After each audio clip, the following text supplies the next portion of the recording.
Welcome to the future of understanding. This is NeuroMind Insights, where we unlock the power of your mind. Society often repeats a comforting formula. If you work hard enough, you will eventually succeed.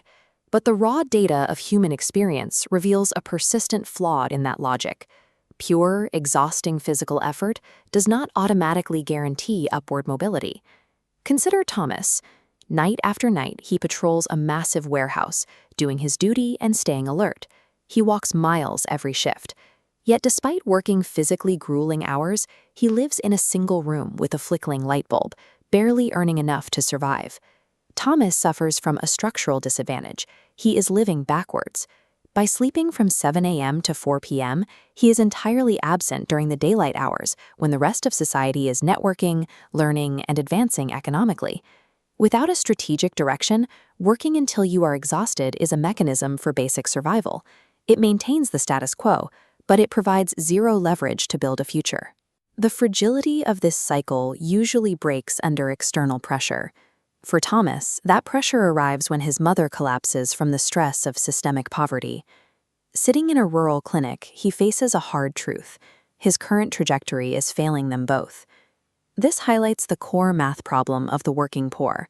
If 100% of your daily physical and mental energy is consumed by surviving today, there is absolutely zero surplus energy left to build a foundation for tomorrow. Seeking a solution, Thomas notices a strange anomaly on his morning bus ride home, a successful local businessman named Mr. Chun. It is 6 a.m., and Mr. Chun is already awake, well-dressed, and calmly reading a book on public transit. Mr. Chun is not working harder than Thomas. He is manipulating his time differently. He isolates specific hours of the day to cultivate his own progress before the demands of the world can interfere. This strategy relies entirely on capturing this specific window between 5 a.m. and 7 a.m. It is not a motivational tactic. It is a rigid, mathematical time capture mechanism designed to extract surplus value from a normal schedule. This animated diagram shows exactly how this daily time capture compounds. 2 distinct, isolated hours each morning stack up over a 7-day week, generating a 14-hour block of completely uninterrupted time. Scale that exact same habit outward. By the end of a single month, those daily hours total 60. Over a year, they explode into a dense grid of 730 hours. If you divide that raw yearly hourly data by a standard 8-hour professional workday, you get 91 shifts. That equates to 3 full months of working time. By utilizing this 2-hour morning system, you effectively engineer a 15-month year for yourself, while the rest of society remains restricted to 12.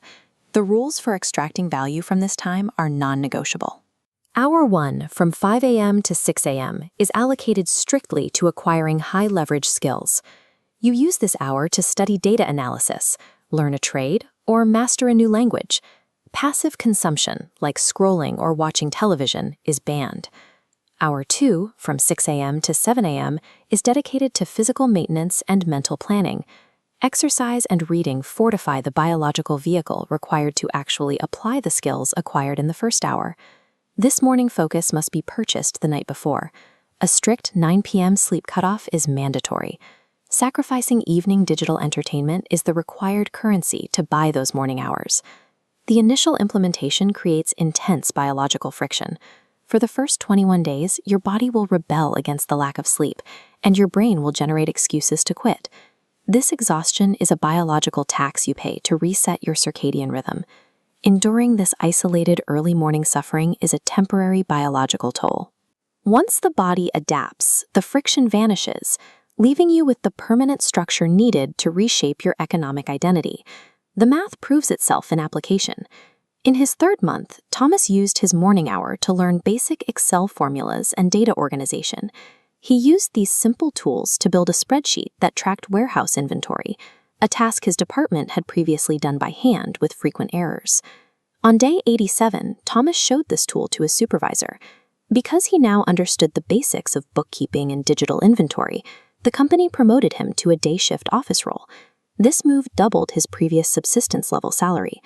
With this modest increase in income, Thomas moved his mother into a town apartment and secured her proper medical care, ending the period of helplessness that had defined their lives. Thomas achieved this career change by isolating 87 mornings for quiet, repetitive practice.